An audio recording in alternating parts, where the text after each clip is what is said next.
Well, during the time of the exile, while some of the Jews went back to their homeland, Nehemiah was a high ranking official in the palace of Persia.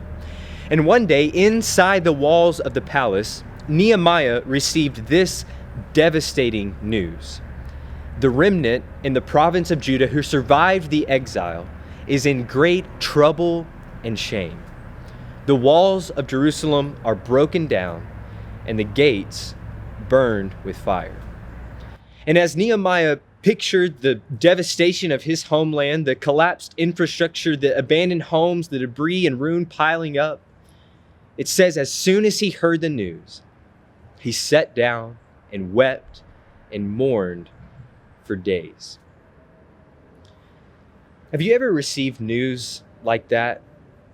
News so devastating that you just collapsed to the ground in tears and weeping?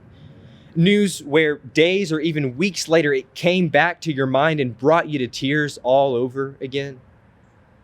I imagine many, if not all of us, have received that kind of news at some point in life.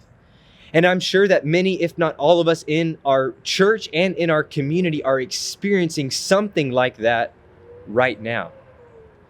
And when that kind of news hits, it often comes with a burdening question. What do we do? What in the world do we do? And sometimes that answer comes quickly. There's an immediate action that you can take. You can check in on the loved one that you're worried about. You can make a contribution financially to those who've been affected. You can rally people together to be the boots on the ground and make a difference with your bare hands. And for Nehemiah, that's exactly what he did. He checked in on the remnant that had returned. And he arranged for all the financial needs to be met. And he rallied together the remnant to respond and rebuild and restore the ruin of Jerusalem.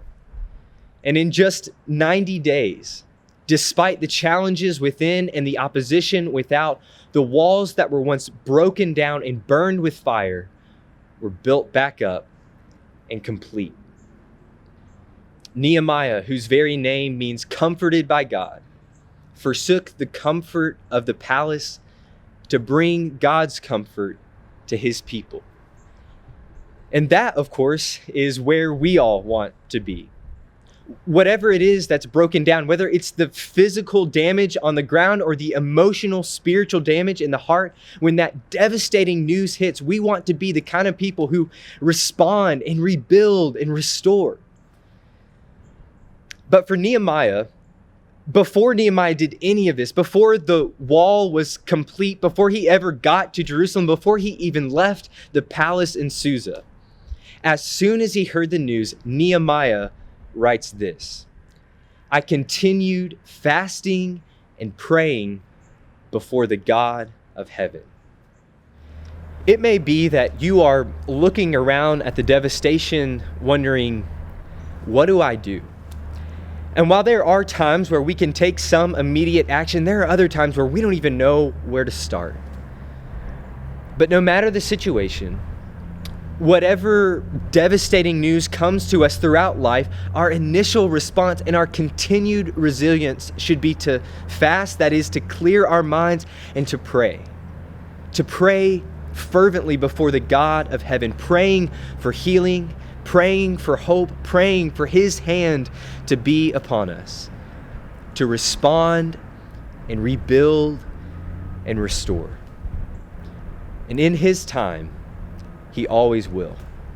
Not just for the remnant of Jerusalem, not just for our current crisis, but one day for the whole world, and for the whole world forever.